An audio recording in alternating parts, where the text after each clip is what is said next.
Baik, mari Bapak Ibu, Saudara-saudara, kita akan mulai kelas kita pada malam hari ini. Saya mengajak kita membuka Alkitab kita di dalam Ibrani pasal yang pertama.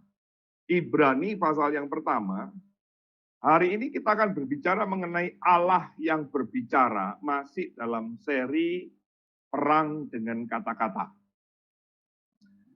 Kita sudah belajar, ada manusia yang berbicara, Allah yang berbicara, nanti kita pergumulan perkataan, begitu ya, persoalan-persoalan dalam perkataan. Nah, kita hari ini melihat Allah yang berbicara, lalu nanti minggu depan saya akan membahas mengenai iblis yang berbicara. Jadi selain Allah yang berbicara, ada iblis yang berbicara. Dan kita manusia itu berbicara. Poin ini sempat saya singgung, bagian ini saya singgung pada waktu di Bible Camp kemarin. Tetapi akan berbeda untuk malam hari ini karena kita khusus akan berbicara mengenai Allah yang berbicara. Ibrani pasal 1 ayat 1 sampai 4, Saudara. Setelah pada zaman dahulu Allah berulang kali dan dalam berbagai cara berbicara kepada nenek moyang kita dengan perantaraan nabi-nabi. Maka pada zaman akhir ini ia telah berbicara kepada kita dengan perantaraan anaknya yang telah ia tetapkan sebagai yang berhak menerima segala yang ada. Oleh dia, Allah telah menjadikan alam semesta.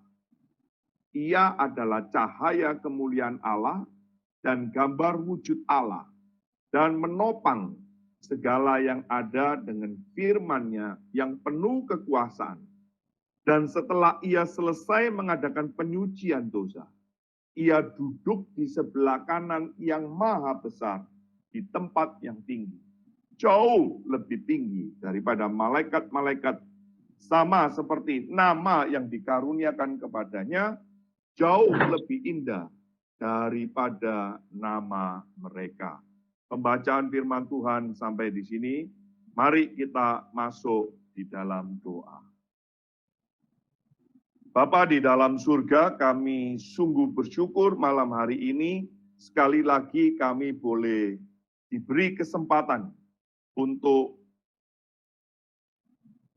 bukan saja membaca, merenungkan, memikirkan, tetapi kami memohon belas kasihan Tuhan untuk boleh diungkapkan, dibuat kami mengerti sesuai dengan pikiran dan hati yang Tuhan mau. Kasihanilah kami umat-Mu ya Tuhan. Kasihanilah kami umat-Mu, di mana banyak angin pengajaran yang simpang siur, di mana banyak orang yang hanya berpatokan, berpegang, berpedoman pada pikirannya sendiri, karena mereka tidak taat kepada pikiran Tuhan, firman Tuhan, sehingga mereka mendirikan kebenaran mereka sendiri. Jauhkanlah hal itu atas kami sekalian ya Tuhan. Berkati hamba-Mu yang Kau tahu siapa dia, dan berkati kami, setiap kami, dengan pergumulan, kesulitan, dan seluruh persoalan di dalam kehidupan kami. Dengar sembahyang kami ya Bapa. Di dalam Kristus Yesus Tuhan kami memohon, kami berdoa. Amin. Kita manusia berbicara karena Allah lebih dulu berbicara. Maka segala sesuatu itu jadi sesuai dengan perkataannya Tuhan. Karena Tuhan berkata-kata, Tuhan berbicara, Tuhan berfirman, maka jadilah itu.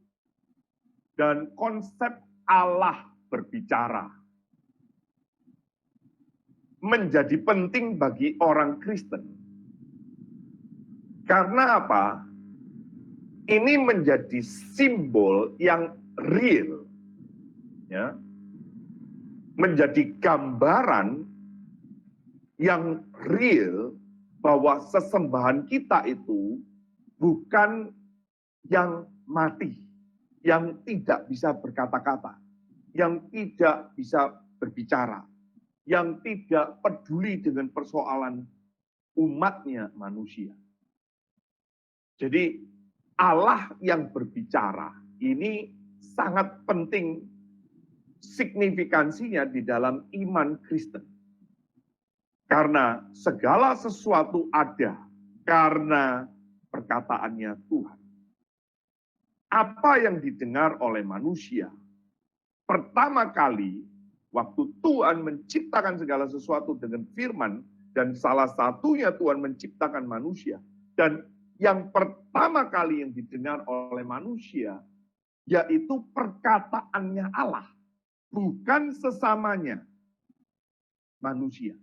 Karena waktu Adam dicipta, Hawa belum. Maka manusia berbicara dengan siapa? Tidak ada kan? Hanya manusia mendengar perkataan-perkataannya Tuhan. Tidak baik manusia itu sendiri. Maka Tuhan menciptakan pasangan yang sepadan.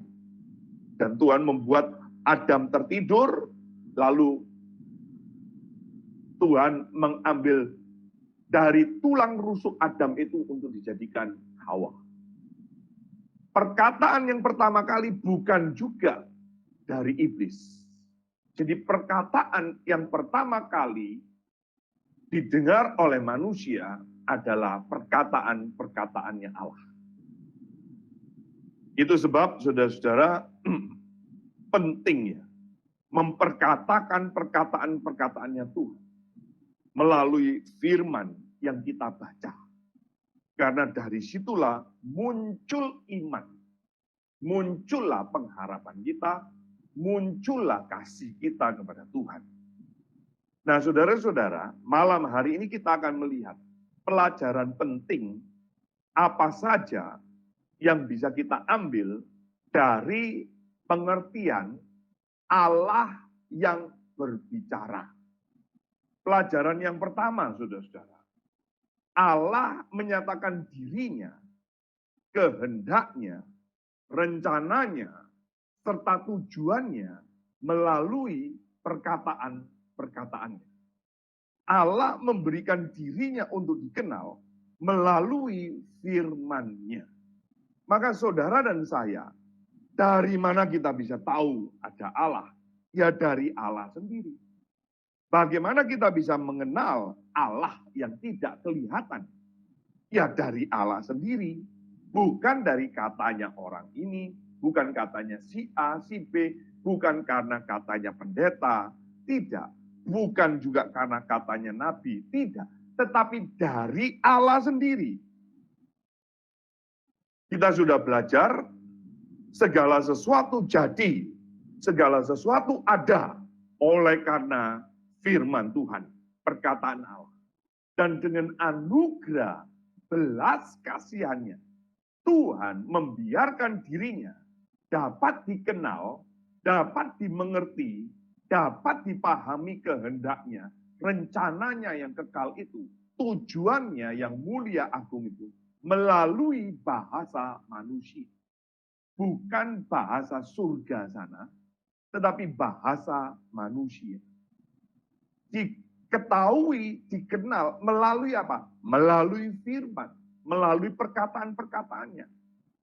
Allah yang kita kenal adalah pribadi yang tidak sembunyi di persemayamannya di surga sana yang mulia. Dia jauh di sana, memang iya dia jauh di sana. Tetapi dia bukan saja Allah yang transenden, yang jauh di sana. Lalu tidak ada orang yang pernah tahu, tidak ada orang yang dapat mencapai untuk menemui dirinya. Bukan, itu bukan Allah yang diajarkan oleh Alkitab. Tetapi Allah yang diajarkan oleh Alkitab, ya, dia adalah Allah yang jauh di sana. Dia adalah Allah yang mulia. Dia adalah Allah yang agung. Dia adalah Allah yang bertata di surga. Tapi sekaligus dia adalah Allah yang memberikan dirinya untuk dikenal melalui firman. Dia adalah Allah yang membuka dirinya, membiarkan dirinya untuk dikenal. Maka ini yang dikenal sebagai pernyataan Allah atau wahyu Allah atau firman-Nya atau perkataan-perkataan Allah. Dengan demikian, manusia yang berdosa dapat mengenal pribadinya yang suci, pribadinya yang agung, pribadinya yang mulia, rencananya yang kekal itu, kehendaknya yang mulia itu. Melalui apa? Melalui firman-Nya. Allah yang berbicara adalah Allah yang mewahyukan dirinya kepada manusia. Saudara kenal saya dari mana? Oh, mungkin saudara dikenalkan. Tetapi saudara tahu bahwa ini Sundoro yang asli dari mana? Oh, saudara cek KTP-nya. KTP-nya mungkin saja palsu. Tetapi saudara dan saya mengenal saya langsung dari mulut saya sendiri. Maka tidak diragukan bahwa itulah Sundoro asli. Kecuali saya berbohong. Saudara bisa tahu orang tua saudara yang melahirkan saudara dan saya dari mana. Saudara mengatakan dari akte Sundoro. Akte bisa dipalsukan. Dari wajah yang mirip Sundoro.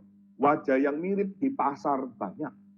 Apakah kalau kita nanti di pasar Senggol melihat wajah yang sama lalu kita sapa dia bapak, ibu, mama, saudara akan ditampar oleh orang. Tidak mungkin saudara, karena wajah sama lalu mirip, lalu saudara klaim itu bapakmu atau mamamu. Tidak bisa. Tetapi saudara tahu dari mana kalau itu bapakmu, mamamu, ayahmu, orang tuamu, kandung yang melahirkan engkau. Bukankah kita pada waktu dilahirkan kita tidak tahu, kita tidak mengerti.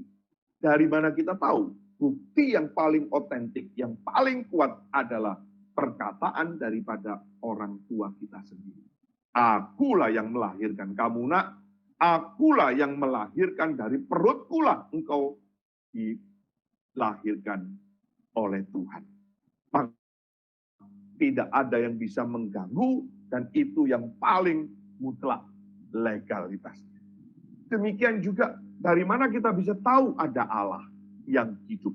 Dari mana kita bisa tahu ada pribadi sosok Allah. Kita tahu dari perkataannya. Dari dirinya yang mewahyukan kepada manusia. Dirinya yang menyatakan diri kepada kita sebagai manusia yang berdosa. Allah yang berbicara. Allah yang menyatakan dirinya, kehendaknya, rencananya, dan tujuannya. Itu berarti dia adalah Allah yang hidup. Saudara kalau mempunyai rencana, dan saudara berbagi rencana, saudara punya, berarti saudara itu adalah pribadi yang hidup. Kalau saudara mati, saudara tidak bisa berencana. Saudara mati, saudara tidak bisa berbagi. Alkitab banyak memberikan pemaparan bahwa berhala-berhala, patung-patung yang disembah oleh orang-orang itu mempunyai mata tetapi tidak dapat melihat. Kenapa? Karena mati.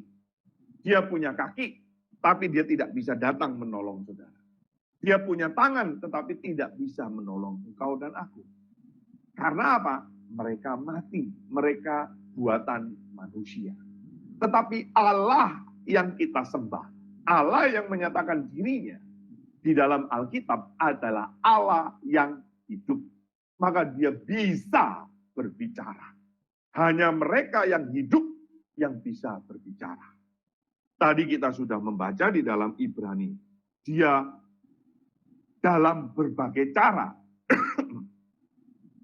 dalam berbagai cara berbicara kepada nenek moyang kita. Lalu ayat yang kedua, maka pada zaman akhir ini ia telah berbicara. Di zaman akhir ini pun dia tetap dan telah berbicara. Ini menunjukkan bahwa dia adalah Allah yang hidup. Di sini dikatakan dia berbagai cara berbicara kepada nenek moyang kita dengan perantaraan nabi-nabi. Di mana nenek moyangnya? Di mana nenek moyang orang-orang Ibrani? Mereka pada mati. Tetapi Allah yang berbicara kepada nenek moyang mereka masih berbicara. Ini membuktikan bahwa Allahnya masih hidup. Allahnya adalah Allah yang kekal. Dia berpribadi, dia mempunyai pikiran, dia mempunyai rencana, dia mempunyai kehendak, dia mempunyai kemampuan untuk menolong saudara dan saya. Maka saudara-saudara, Allah yang berbicara, sekali lagi membuktikan bahwa dia adalah Allah yang hidup.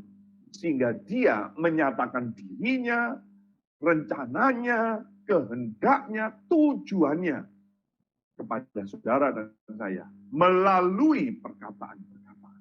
Melalui firman. Di bagian awal pertemuan kita, saya sudah membahas. Karena Allah yang berbicara, maka kata-kata itu miliknya Allah, saudara-saudara. Kata-kata itu kepunyaannya Tuhan, saudara-saudara. Maka kalau kata-kata itu milik Tuhan, saudara dan saya harus lebih hati-hati di dalam menggunakan perkataan kita. Di dalam menggunakan setiap kalimat yang keluar dari mulut kita. Ini pelajaran yang pertama. Pelajaran yang kedua, saudara-saudara. Allah yang berbicara. Maka ketika Allah berbicara, itu menentukan, menetapkan, memberikan identitas, arti, nilai, standar, dan tujuan bagi manusia. Perkataan-perkataan Tuhan itulah yang menentukan identitasmu dan identitasku. Maka waktu Tuhan menciptakan, dia mengatakan ini baik. Tuhan ciptakan hari pertama adalah baik. Baik, baik, baik. Dan pada waktu Tuhan menyelesaikan dan menciptakan manusia pada hari yang ke-6, dia mengatakan sangat baik. Saudara-saudara, maka nilai ditentukan oleh Allah. Identitasmu dan identitasku juga ditentukan oleh Allah. Allah menentukan, jadilah laki-laki, jadilah perempuan. Maka itu identitas. Maka Tuhan pula yang memberikan arti. Jangan kamu makan. Jangan semua pohon boleh. Tetapi ini jangan. Tuhan yang memberikan standar itu.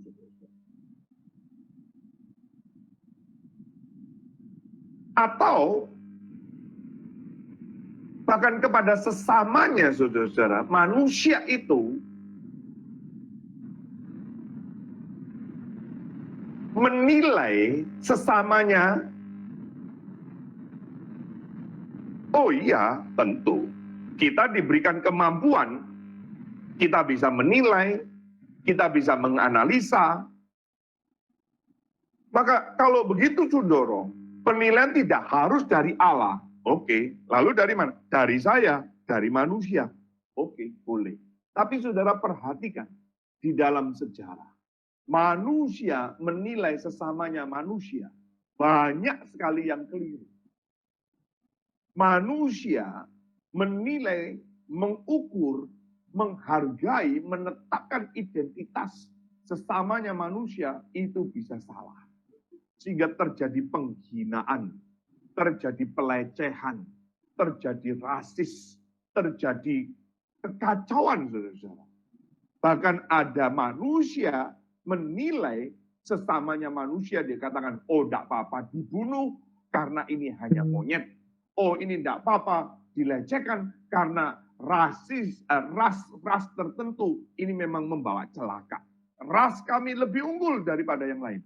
Inilah jika manusia menentukan identitasnya sendiri, artinya sendiri, nilainya sendiri, standarnya dan tujuannya sangat berbeda antar manusia dengan manusia. Maka penilaian saudara dan saya jangan berdasarkan ukuran dari manusia, tetapi dari Tuhan. Nah, saudara-saudara, Tuhan menilai manusia itu sangat berharga. Tuhan menetapkan arti makna. Tuhan memberikan identitas kepada engkau dan aku. Itu serupa dan segambarnya dirinya Allah sendiri. Ini satu penetapan identitas, makna, arti, nilai, tujuan yang luar biasa. Saudara. Saya dulu waktu masih kecil, saudara, diberikan identitas oleh keluarga saya. Sundoro, dia panggil nama saya kecil gitu ya, nama kecil saya. Kamu ini sio ayam. Kamu itu sio ayam. Maka kalau kamu sio ayam, mama, papa tidak khawatir dengan dirimu. Bahkan orang itu mengatakan, kamu tidak usah khawatir dengan anakmu yang sio ayam itu. Karena ayam itu dilepas kemana saja, dia bisa cari makan sendiri. Dia bisa hidup tenang saja. Dan saudara-saudara, itu pula yang dilakukan oleh orang tua saya kepada saya. Sehingga saya menjadi satu anak, waktu kecil, itu sangat berbeda perlakuannya dibandingkan dengan kakak-kakak saya yang lain. Tetapi saya waktu mengerti kitab suci, bahwa saya bukan dicipta serupa segambar ayam, saya dicipta serupa dan segambar dengan Allah sendiri. Ini merubah pikiran saya. Pada waktu saya masih kecil, saya ditanamkan oleh orang tua saya, kamu itu sio ayam, hidupmu kayak ayam. Maka pada waktu saya memperhatikan ayam, karena saya suka binatang, saya suka hewan, saudara-saudara, saya memperhatikan ayam. Lalu saya mengatakan, wah, saya senang sekali kalau jadi ayam.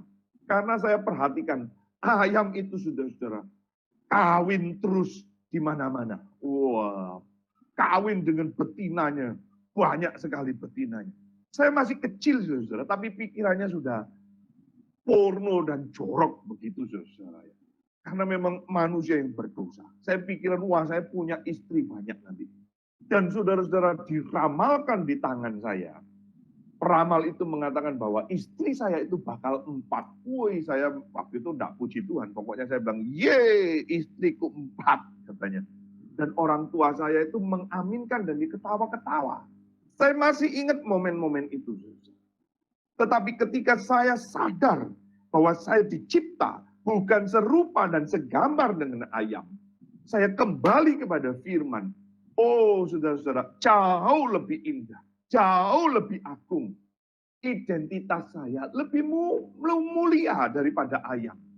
Karena saya ditebus bukan dengan emas perak, tetapi saya ditebus oleh darah anak domba Allah. Saking berharganya, saudara-saudara. Dan saya saking berharganya di hadapan Allah. Saya yang berdosa ini, dia cari. Saya yang durhaka ini, dia cari. Dan saya diangkat menjadi anak-anak Allah.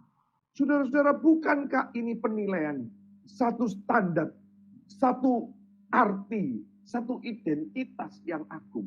Dan dari mana kita tahu? Dari perkataannya Tuhan. Dari mana kita tahu? Dari firman.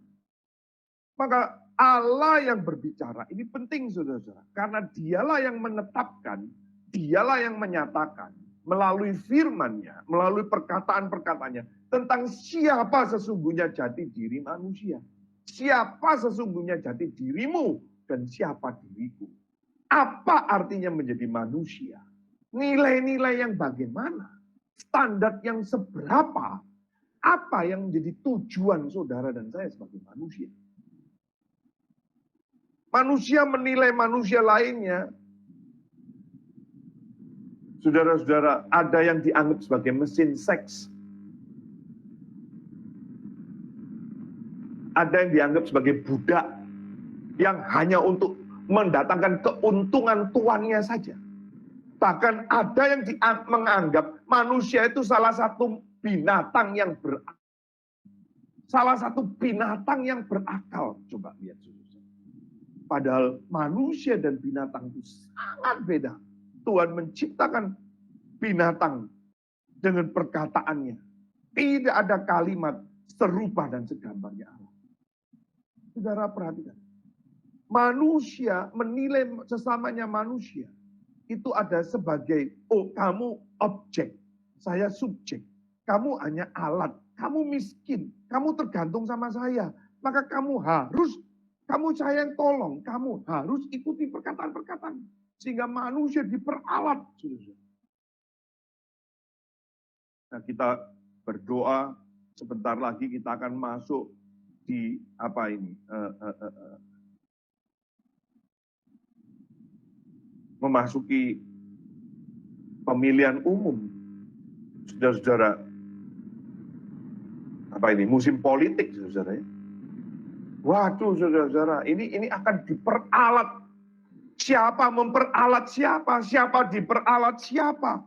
Kita jadi bingung, saudara. Manusia itu malah dianggap, oh kamu itu cuma bidak dari alam semesta. Sudahlah, makanya mengalir saja seperti air. Terima saja nasibmu itu. Kamu itu cuma bidak di alam semesta. Kamu hanya secuil dari seluruh alam semesta yang besar, yang luas. Kamu hanya secuil, setitik saja. Sudah, jangan macam-macam. Itulah penilaian-penilaian manusia terhadap manusia. Beda, saudara. Beda dengan apa yang Tuhan. Beda dengan perkataan-perkataan yang muncul dari mulut. Saudara-saudara, manusia hidup secara ideal harus membawa manfaat bagi sesamanya manusia. Itu idealnya. Namun faktanya, saudara lihat, bencana kemanusiaan. Ketika manusia salah menilai, kalimat satu keluar, waduh, demo bisa berjilid-jilid. Kerusuhan bisa terjadi. Hanya karena perkataan penilaian yang salah. Maka manusia itu tidak mungkin bisa menilai dirinya atau menilai sesamanya manusia. Perlu perkataan Allah yang menetapkan siapa manusia itu. Perlu perkataan Allah untuk menetapkan apa arti, tujuan, makna daripada hidupmu dan hidupku. Perkataan Allah itu menjadi arah apakah hidup kita itu berarti atau tidak. Apakah kamu menuju ke kehidupan atau ke kematian? Kemana engkau? Tergantung dari perkataannya Allah. Bukan dari perkataannya manusia. Perkataan Allah menjadi tolak ukur nilai siapa yang layak, siapa yang tidak. Siapa yang suci, siapa yang tidak. Siapa yang mulia, siapa yang tidak. Manusia menganggap dirinya itu sendiri baik adanya. Tapi apakah itu penilaian Allah? Alkitab mengatakan semua manusia sudah berdosa. Semua manusia tidak ada yang mencari Allah. Itu firman Tuhan. Maka kalau ada orang menilai dirinya baik, menilai dirinya layak di hadapan Tuhan, saya mau tanya, siapa yang memberi penilaian itu? Dari mana standarnya? Ukurannya apa? Dasarmu apa? Maka melalui perkataan Allah, kita dapat menemukan tujuan utama. Mengapa kita hidup?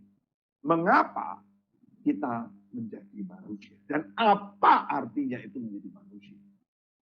Maka dari sini saudara-saudara kita juga belajar. Allah yang berbicara. Maka perkataan-perkataan Allah itu menjadi pembatas. Menjadi guide. Menjadi patokan. Pedoman. Mana yang boleh, mana yang tidak. Mana yang benar, mana yang salah. Mana yang berkenan kepada Tuhan atau yang tidak. Itu perkataan-perkataannya Tuhan menjadi pembatas. Bukan ajaran-ajaran manusia, perkataan-perkataan manusia, bukan penilaian-penilaian manusia, tetapi perkataannya dari Tuhan. Itulah yang menjadi batasan-batasan. Itulah hukum-hukum Tuhan. Itulah ketentuan-ketentuan Tuhan. Itulah firman. Tetapi perkataan Allah selain menjadi pembatas, saudara, perkataan Allah juga menjadi pembebas bagi keterikatan diri dari pribadi manusia. manusia dibebaskan dari firman. Jikalau engkau mendengar firman-Ku, engkau akan dimerdekakan dan engkau akan benar-benar merdeka. Maka firman Tuhan itu membebaskan engkau dan aku. Perkataan Allah itu menjadi pembatas sekaligus pembebas. Tetapi saudara, ada poin yang lain. Perkataan Allah itu menjadi kepeduliannya Allah. Dengan apa yang menjadi persoalan dan pergumulan dalam hidup kita sebagai umat. Allah itu peduli kepada saudara. Karena dia hidup, maka dia berkata-kata. Dan melalui perkataannya, kita tahu bahwa dia peduli. Dia memperhatikan. Kalau saudara membaca di dalam kitab suci, dia mengatakan, aku memperhatikan umatku dengan sungguh-sungguh. Aku melihat kesulitan umatku dengan sungguh-sungguh. Maka dia mengutus Musa. Kalau saudara nanti membaca di dalam Keluaran, saudara-saudara, dikatakan, aku memperhatikan kesulitan umatku. Saudara. Tuhan peduli, maka dia berfirman. Dia peduli, maka dia berkata-kata. Kenapa? Karena dia hidup, saudara. Orang yang hidup pasti peduli. Orang yang berbicara, dia peduli. Tapi kalau dia tidak berbicara, dia nggak ngomong, mungkin saja dia hidup. Tapi dia tidak peduli. Terserah kamu. Lu mau jungkir balik, lu mau mati, terserah. Dia hidup, saudara-saudara. Tapi dia tidak bicara, dia ngomong, dia biarkan. Berarti dia tidak peduli. Tetapi Tuhan melalui firman-Nya, melalui perkataan-perkataannya, kita tahu dia peduli kepada hidupmu dan hidupku. Saudara-saudara, ada banyak contoh di dalam kitab suci. Bahwa Allah begitu mempedulikan umatnya. Sehingga dia menyatakan firman-Nya. Firman Tuhan merupakan bentuk kasih karunia Allah kepada manusia. Sesamamu manusia mungkin tidak peduli. Istrimu, suamimu mungkin tidak peduli. Anak-anakmu mungkin tidak peduli. Pasanganmu mungkin tidak peduli. Teman dekatmu mungkin tidak peduli. Teman kerjamu tidak peduli. Tetapi Allah selalu menaruh kepedulian di dalam setiap aspek kehidupanmu dan kehidupanku. Untuk apa? Untuk kemuliaannya Allah sendiri. Maka saudara, kalau saudara di dalam kesulitan, di dalam pergumulan yang susah, bacalah firman. Bacalah perkataan-perkataan Tuhan. Maka saudara akan mendapatkan penghiburan, kekuatan, keteguhan. Karena perkataannya inilah satu kepeduliannya kepada Allah. Dia peduli, maka dia memberikan firman-Nya. Dia peduli, maka dia memberikan perkataannya. Supaya apa? Menjadi pembatas, menjadi pembimbing, menjadi guidance, menjadi patokan buat kita. Mana yang benar, mana yang tidak. Dan dia membebaskan dari hal-hal yang mengikat, dari hal-hal yang membelenggu kita, dari keberdosaan kita. Perkataannya itu membebaskan engkau dan aku. Jadi saudara-saudara, sekali lagi, Allah yang berbicara ini penting sekali. Penting sekali. Daripada standar hidupmu, makna hidupmu, arti daripada hidupmu dan hidupmu. Itulah yang menentukan apa itu perkataan Tuhan. Saudara dan saya, jangan terjebak dengan penilaian manusia. Penilaian manusia bisa salah. Perkataan manusia bisa salah. Bahkan perkataan penilaian manusia mungkin sekali menyakitkan daripada penilaianmu dan perkataan kita. Tetapi perkataan Tuhan menghibur, menguatkan. Nah, kita masuk di dalam bagian yang ketiga. Dia berkata-kata. Dia berfirman. Dan Allah yang berbicara. Ini penting bagi iman Kristen. Ini penting bagi orang Kristen. Kenapa? Karena Allah bekerja melalui dan sesuai dengan perkataannya. Allah bekerja, Allah bertindak.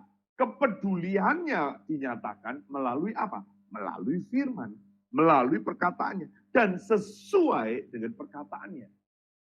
Maka perkataan dan janji-janji Allah yang keluar dari mulutnya itu merupakan bentuk karya yang sesuai dengan sifat-sifatnya Allah. Yang sesuai dengan atribusi daripada diri Allah. Yaitu apa? Kasih setianya. Dari perkataannya itu kita bisa menemukan atribusi sifat daripada Allah itu. Dia bisa satu pribadi yang keras, tegas, tapi juga lembut. Ada berkat, ada kutuk.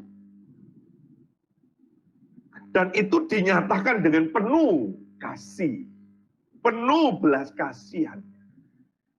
Jadi melalui perkataan-perkataan itu, saudara-saudara, kita menemukan penghiburan dan teguran.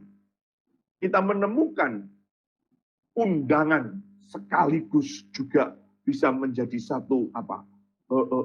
Satu pemisah, saudara-saudara. Tuhan mengatakan, enyah, pergi. Mulai sekarang, kamu tidak boleh ada di taman ini. Pergi. Mulai sekarang, ada pembatas antara kamu dan aku. Wah, itu saudara. Perkataan-perkataannya itu memisahkan.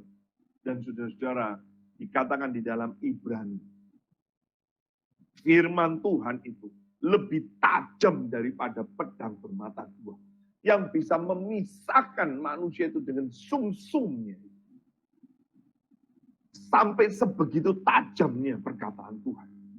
Tetapi saudara-saudara, kita juga menemukan perkataan-perkataannya. Menghibur, menguatkan, meneguhkan, memunculkan imanmu dan imanku. Kalimat-kalimat di dalam Alkitab, aku akan, Tuhan berkata, Tuhan berfirman. Itu tidak terhitung di dalam Alkitab. Sebagai perkataan yang keluar, sebagai janji umat kepada umat. Sebagai janji Allah kepada umat. Dan dia sudah berkata-kata, aku yang berjanji, dia juga yang akan menggenapi. Tuhan yang mengawali, Tuhan pula juga yang mengakhiri. Dia genapi sesuai dengan janji, perkataan yang keluar dari mulut. Saudara-saudara, Tuhan menggenapi itu. Karena apa? Tidak mungkin dia tidak setia. Dalam 2 Timotius dikatakan, tidak mungkin Tuhan tidak setia. Selain atribusinya, perkataannya juga merupakan bentuk kepeduliannya sebagai umat. Tadi sudah saya singgung. Nah, saudara-saudara, saya mengajak kita melihat di dalam Mazmur 145. Mazmur 145, saya akan bacakan bagi Bapak Ibu dan saudara-saudara ayat yang ke-13. Mazmur 145, perhatikan ayat yang ke-13. Saya akan bacakan bagi Bapak Ibu saudara-saudara. Kerajaanmu ialah kerajaan segala abad. Mazmur 145 ayat 13. Kerajaanmu adalah kerajaan segala abad. Dan pemerintahanmu tetap melalui segala keturunan. Perhatikan. Tuhan setia dalam segala perkataannya. Dan penuh kasih setia dalam segala perbuatannya. Saudara-saudara, Lazarus dibangkitkan dari kematiannya. Melalui apa? Perkataannya. Melalui perkataannya. Dan saudara-saudara, di dalam Injil Yohanes juga dicatat bahwa nanti di dalam penghakiman, semua orang akan dihakimi oleh firman. Firman itu yang akan menghakimi. Firman itu yang akan menjadi saksi. Barang siapa mendengar perkataan, tetapi dia tidak percaya, akan ada yang menghakimi. Apa itu? Firman Tuhan. Perkataanku itu sendiri. Maka saudara dan saya perlu sadar akan hal ini. Bahwa Allah bekerja bukan asal-asalan. Allah bekerja bukan apa saudara-saudara? Ya memang dia bisa, dia bergaulat. Tetapi dia berkata dan menyatakan itu melalui firman-Nya dulu. Dan Tuhan, tidak ada yang membatasi Tuhan. Tetapi yang membatasi adalah dirinya sendiri. Yang membatasi adalah apa? Kesuciannya sendiri. Yang membatasi adalah apa? Atribusinya dia sendiri. Yang membatasi diri Allah itu apa? Firman-Nya. Maka Allah tidak mungkin melawan perkataannya sendiri. Allah tidak mungkin bekerja di luar daripada firman-Nya. Nah, ini penting sekali. Sehingga nanti saudara dan saya, waktu belajar mengenai konsep Alkitab, doktrin bibliologi, saudara tidak mungkin ragu lagi bahwa kitab suci kita ini adalah perkataan-perkataannya Allah. Ini adalah firman Allah. Alkitab yang saudara dan saya miliki bukan berisi firman Allah. Tetapi ini adalah firman Allah itu sendiri. Saudara-saudara, ini penting. Allah yang berbicara. Allah yang berbicara, Allah yang menyatakan dirinya, dan Allah yang menyatakan kehendaknya, rencananya, tujuannya, dan karya-karyanya melalui perkataannya. Dia adalah Allah yang hidup. Maka kita juga perlu tahu di sini, saudara. Dia berbicara, bukan cuma dia peduli kepada engkau dan aku. Dia berbicara, bukan saja dia peduli persoalan-persoalannya. Tetapi dia berbicara agar kita dapat berelasi. Ada relasi, saudara. Ada komunikasi, ada konektivitas, ada koneksi, saudara. Baik melalui firman-Nya, maupun melalui spiritualitas hidup kita. Maka saudara-saudara, kita membaca firman Tuhan bukan cuma sekedar untuk supaya tahu. Kita membaca firman Tuhan bukan sekedar, oh saya mendapatkan penghiburan, kekuatan. Tetapi ada relasi, saudara. Inilah spiritualitas kekristenan yang baik. Yaitu berelasi dengan firman, dengan kitab suci. Saudara-saudara, membaca buku itu baik. Saya mendorong dan saya selalu memberikan hadiah kepada hamba-hamba Tuhan, oleh-oleh, itu kepada hamba-hamba Tuhan, kepada teman, selalu saya beri buku. Tetapi saudara-saudara, buku itu harusnya mendorong saudara untuk berelasi dengan Tuhan secara langsung melalui apa? Kitab suci. Firman Tuhan. Karena apa? Dia hidup, dia mau dikenal, dia memberikan dirinya, dia beranugerah kepada engkau dan aku untuk dikenal, untuk supaya bisa berelasi dengan dirinya. Dia tidak menutup dirinya. Dia tidak menyembunyikan dirinya. Celakalah kita kalau Tuhan menutup diri. Celakalah Tuhan kalau menyembunyikan diri dari kita. Dan itu pernah terjadi di dalam sejarah. 400 tahun Tuhan tidak berfirman. Tuhan tidak mengirimkan nabi. Tuhan tidak memberikan penglihatan. Tidak ada penampakan. Orang Israel mengalami kevakuman 400 tahun setelah pembuangan sebelum kelahiran Kristus. Tidak ada firman. Itu kecelakaan yang luar biasa bagi umat Tuhan. Maka saudara-saudara, melalui kita menggumuli firman, dengan firman Tuhan, dengan membaca, sambil berdoa, itu merupakan bentuk kita berelasi dengan Allah. Inilah yang dikehendaki. Inilah yang menyenangkan hati Allah. Di dalam Yeremia pasal yang ke-9 dikatakan, jangan bangga dengan kekayaan. Jangan bangga dengan keahlian. Jangan bangga dengan apa? Bijaksanamu. Tapi banggalah kalau engkau mengenal Allah. Mengenal aku. Itulah yang dikehendaki oleh Allah. Saudara-saudara, itulah yang diperkenan oleh Tuhan. Saya bacakan ya saudara, di dalam Yeremia pasal 9, supaya saudara dan saya makin paham. Yeremia pasal 9. Mari kita buka, kita baca.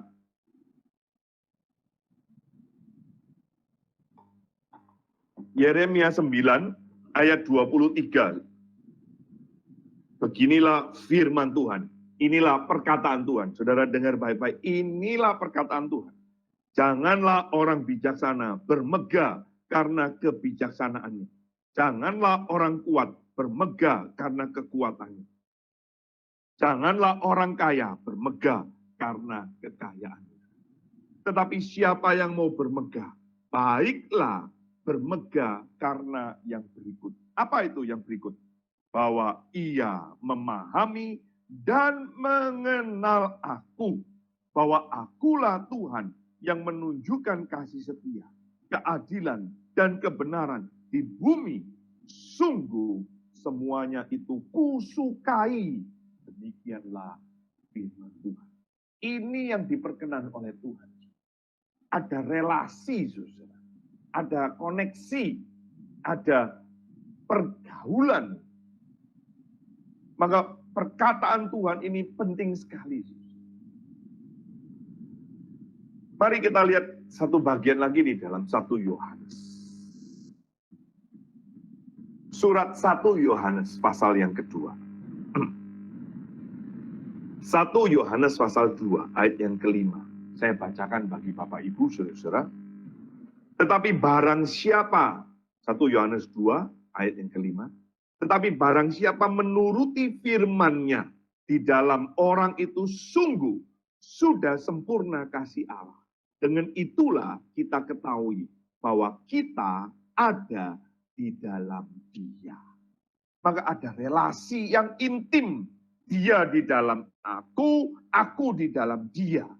Maka saudara-saudara, nanti di dalam Injil Yohanes, saudara akan menemukan barang siapa di dalam aku di dalam Dia. Mintalah apa saja, maka aku akan memberi. Nah, ayat ini seringkali dipotong. Ada orang hanya minta saja tetapi tidak ada relasi. Tidak ada keintiman. Nah, ini saudara-saudara, celaka sekali. Padahal ayat ini bicara mengenai keintiman. Ada relasi dulu. Tuhan di dalam kita, kita di dalam Tuhan. Maka disitulah minta apa saja akan diberikan. Minta apa saja terus orang selalu liar saudara-saudara. Apa saja. Apa saja itu adalah apa saja yang berkaitan dengan kemuliaan Tuhan, rencana Tuhan, kehendak Tuhan. Bukan apa saja itu menurut kemauan kita sendiri. Maka saudara-saudara, saya akhiri, saya tutup. Inilah pengertian tentang Allah yang berbicara. Dan kita sungguh bersyukur untuk pembukaan rahasia ini. Untuk pencerahan, untuk firman Tuhan. Sehingga kita dapat semakin mengenal Allah, sesembahan kita. Nah, kita kenal dari mana perkataan-perkataan itu? Alkitab mencatat, firman itu sudah menjadi manusia. Firman itu, perkataan Allah itu menjadi manusia. Barusan ini saya melihat ada di YouTube, ada olok-olok dari toko seberang. Mengatakan, bagaimana Allah jadi manusia? Terus gimana? Siapa yang jadi Allah? Allahnya sudah nggak ada. Allahnya ya kan jadi manusia. Lalu siapa yang jadi Allah? Saudara-saudara, itu pikiran yang sangat sempit sekali. Sayang sekali. Saudara-saudara, mereka percaya firman jadi buku, firman jadi kitab suci. Mereka percaya. Tapi kenapa firman jadi manusia tidak percaya? Sangat disayangkan. Dan kita tadi sudah membaca di dalam bagian yang pertama tadi, Ibrani pasal yang pertama. Saya mengajak kita membaca lagi, Ibrani pasal yang pertama, ayat yang tadi sebagai pembuka. Saudara-saudara, dikatakan setelah pada zaman dahulu, Allah berulang kali dan dalam berbagai cara berbicara kepada nenek moyang kita. Dengan perantaraan nabi. Tuhan memakai nabi-nabi. Tadi sebelum kelas dimulai ada yang bertanya mengenai nabi. Nabi itu adalah, posisinya adalah wakilnya Allah di hadapannya manusia. Nanti bedanya dengan imam, imam besar, imam itu apa? imam wakil manusia di hadapan Allah. Jadi posisinya agak berbeda. Nabi itu top down, imam itu bottom up. Ya. Nabi itu wakilnya Allah di hadapan manusia. Tetapi kalau imam itu wakilnya manusia di hadapan Allah. Dan dia sudah berbicara dengan perantaraan nenek moyang kita, kepada nenek moyang kita, dengan perantaraan Nabi. Maka pada zaman akhir ini, ayat yang kedua, ia telah, Tuhan sudah, tetapi berbicara. Nah, ini ada bentuk now dan past. Pada zaman akhir ini itu now, bahkan future, ya, masih berjalan. Tetapi ada telah. Jadi Tuhan masih berbicara, yes. Tetapi tidak berbicara secara audible seperti para nabi itu dulu dengar-dengar. Kita tidak. Kenapa? Karena kitab suci sudah lengkap. Dan di dalam Ibrani ini kita mengetahui dia juga masih berbicara, bahkan sudah berbicara kepada kita dengan perantaran anaknya. Melalui Kristus, firman yang jadi manusia. Ia yang telah ditetapkan sebagai yang berhak menerima segala yang ada. Kalau ada orang yang tadi mengatakan bahwa Roh Kudus berkata kepada saya, Tuhan masih berkata kepada saya secara audible, itu sudah pasti. Kalau kita berdasarkan pada Ibrani 1 ayat 1 sampai 4 ini, itu sudah pasti bukan dari Tuhan. Mengapa? Karena yang berhak bukan hamba Tuhan tersebut, bukan pendeta tersebut. Yang berhak adalah dia anak Allah. Dikatakan yang telah ia tetapkan sebagai yang berhak menerima segala yang ada. Dan yang berhak inilah oleh dia Allah telah menjadikan alam semesta. Tadi kita sudah bilang alam semesta itu terjadi karena apa? Firman. Dan firman itu sudah jadi manusia. Maka yang berhak adalah firman. Yang berhak itu adalah siapa? Anak Allah. Siapa itu? Yesus Kristus. Nah, di dalam ayat yang ketiga ditekankan siapa Yesus Kristus itu? Ia adalah cahaya kemuliaan Allah. Gambar wujud Allah. Dan yang menopang segala yang ada dengan firman-Nya yang penuh kekuasaan. Sekali lagi, saudara, firman yang jadi manusia, dan dia adalah cahaya kemuliaan Allah, dan gambar wujud Allah. Dan melalui firman itu, segala sesuatu yang sudah tercipta ini ditopang. Maka kita sekarang ini ditopang oleh karena firman. Imanmu dan imanku bisa teguh juga karena firman-Nya yang penuh kekuasaan. Dan perjalanan iman kita bisa sampai ke tujuannya Allah juga harus melalui firman. Dan saudara-saudara, inilah yang penting tadi. Setelah ia selesai mengadakan penyucian dosa, ia duduk di sebelah kanan yang maha besar, di tempat yang tinggi, jauh lebih tinggi daripada malaikat-malaikat. Sama seperti nama yang dikaruniakan kepadanya, jauh lebih indah daripada nama mereka. Itu sebab saudara-saudara perkataan-perkataan Tuhan ialah muncul dari mulut kita, dari hati kita. Karena perkataan itu persoalan hati. Maka sekarang yang menjadi perenungan kita, pertanyaannya kembali. Apa yang saudara katakan selama ini? Perkataan-perkataan apa yang keluar dari mulutmu dan mulutmu? Kiranya perkataannya tetap tinggal di dalam kita. Dan kehidupan kita mengatakan perkataan-perkataannya Tuhan. Mari kita tutup di dalam. Mari kita berdoa. Bapa di dalam surga, kami sudah membaca dan mendengar perkataan-perkataan. Biarlah perkataan-perkataan yang keluar, kalimat-kalimat yang boleh kami dengar, betul-betul meneguhkan, menegur, menguatkan, dan menghibur, membebaskan kami. Bahkan itu yang membawa kami kepada hukum-hukum-Mu, membawa kami kepada rencana-Mu yang kekal itu. Terima kasih Tuhan, pimpin kami, pakai kami, dengar doa kami. Di dalam Kristus Yesus Tuhan, kami memohon, kami berdoa. Amin. Ya, saudara-saudara, saya akan memberikan pengumuman terlebih dulu. Minggu depan, saudara-saudara, kita akan membahas mengenai iblis yang berbicara. Nanti, iblis yang juga berbicara ini menjadi awal daripada kekacauan ketika manusia mendengar perkataan-perkataannya iblis. Saudara-saudara, ini menjadi kekacauan di dalam sepanjang sejarah manusia.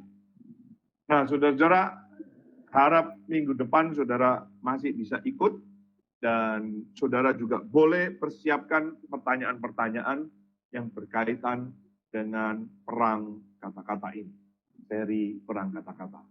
Yang berikutnya, saudara-saudara, sudah ada konfirmasi pelayanan ke Kalimantan Barat mulai dari tanggal 28 Juni sampai 1 Juli. Lalu saya akan sambung ke Kalimantan Tengah, saudara-saudara, sampai tanggal 18 Juli.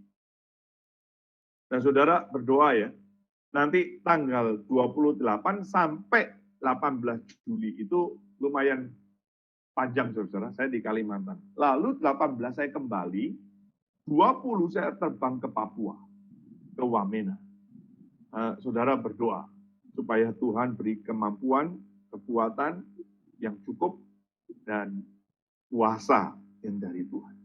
Maka saudara-saudara, seperti yang kami umumkan sebelum-sebelumnya, kita akan berbagi 200 Alkitab di Kalimantan Tengah, 200 Alkitab di Kalimantan Barat. Dan saudara yang tergerak, saudara yang ingin berbagian, silakan. Karena dana yang terkumpul baru ada sekitar 4 jutaan. Sekitar 4 jutaan, masih jauh. Nah, saudara, semester perkuliahan sudah selesai, sekolah juga sudah mau hampir selesai, tahun ajaran yang baru akan terbuka. Kami juga membuka kesempatan untuk beasiswa bagi saudara-saudara yang punya hati, terbeban, tergerak untuk ini. Saudara boleh hubungin saya, hubungin kami. Nah, tadi ini saya sebelum kelas pun, saudara-saudara, itu sudah menanyakan, ada anak pendeta dari Mamasa, Sulbar ya, mau masukkan anaknya ke Salatiga, biayanya juga sekitar 300-an. Apakah kira-kira dapat bantuan untuk biaya? Nah, ini saudara-saudara nanti kita akan kumuli sama-sama. Lalu saudara-saudara kalau ada mau berbagian untuk mendukung hamba-hamba Tuhan, pelayanan yang di daerah, di desa, saudara, kami membuka juga kesempatan untuk portable speaker masih juga. Nah, saudara jangan lupa ikutin Spotify kami, memang belum update, yang terakhir ini belum terkirim ya saudara.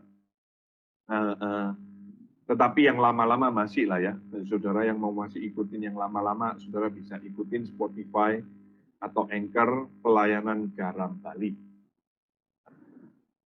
Baik, itu saudara, bagi saudara yang diberkati melalui pelayanan ini, harap saudara bantu mengabarkan, menyeruskan, men-sharingkan flyer, e-flyer yang saya bagikan setiap minggu antara Jumat atau Kamis. Saya akan bagikan setiap Kamis atau Jumat, itu saya akan blast kepada saudara-saudara. Bagi saudara yang rasa mengganggu, ya saudara enggak apa-apa, bisa aja unsubscribe, nanti saudara bisa lihat dari IG atau dari medsos yang lain. BTW, saudara, Facebook saya sepertinya kena hack, ya, sehingga passwordnya berubah. Jadi saudara, saya sudah 1 minggu ini tidak menggunakan Facebook. Jadi kalau ada orang yang menghubungi melalui Facebook, saudara jangan tanggapin. Melalui Messenger, jangan tanggapin. Saya tadi hari ini membuat akun yang baru, tetapi tiba-tiba baru selesai langsung diblok karena tidak appropriate dengan standar komunitas gitu. Saya tidak tahu apa appropriate-nya, lalu saya minta keberatannya, masih dikasih waktu 1 hari untuk dievaluasi. Dan saya tidak tahu kenapa Facebook saya sedang diblok, jadi saudara yang ada di kontak atau bagaimana, jangan percaya itu bukan saya. Lalu jika saudara diberkati melalui pelayanan ini dan saudara mau memberikan persembahan, saudara bisa sampaikan di gereja di mana saudara Tuhan sudah tempatkan. Kalau saudara mau salurkan melalui pelayanan Garam Bali, saudara bisa hubungin nomor saya, nomor bagian keuangan, dan kami akan berbagi nomor rekening pelayanan kami. Minta dengan kasih hambanya, Bapak Penginjil Swingli Tendean, untuk memimpin dan menutup kita di dalam doa untuk pertemuan kelas kita pada malam hari. Mari kita berdoa.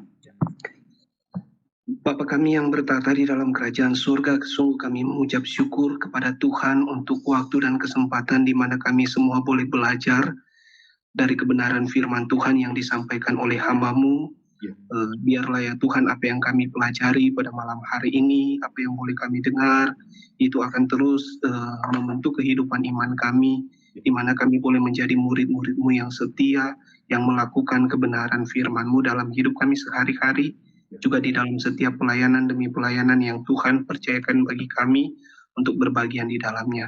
Tuhan senantiasa juga yang akan menyertai, juga yang akan memberkati kehidupan hamba-Mu Bapak Sundoro di dalam setiap pelayanan demi pelayanan yang Tuhan izinkan untuk berbagian di dalamnya. Terima kasih ya Tuhan, biarlah juga di dalam kesempatan minggu yang akan datang, di dalam pembelajaran demi pembelajaran yang dilakukan, kami semua boleh berpartisipasi, boleh mengikuti kelas ini ya Tuhan, kami diperlengkapi dan kami semakin dikuatkan di dalam pengajaran iman Kristen yang benar. Terima kasih Bapa di surga, ini doa kami, syukur kami, di dalam nama Tuhan Yesus Kristus kami sudah berdoa, haleluya, amin. Amin. Baik, terima kasih hambanya, terima kasih Bapak Ibu, saudara-saudara.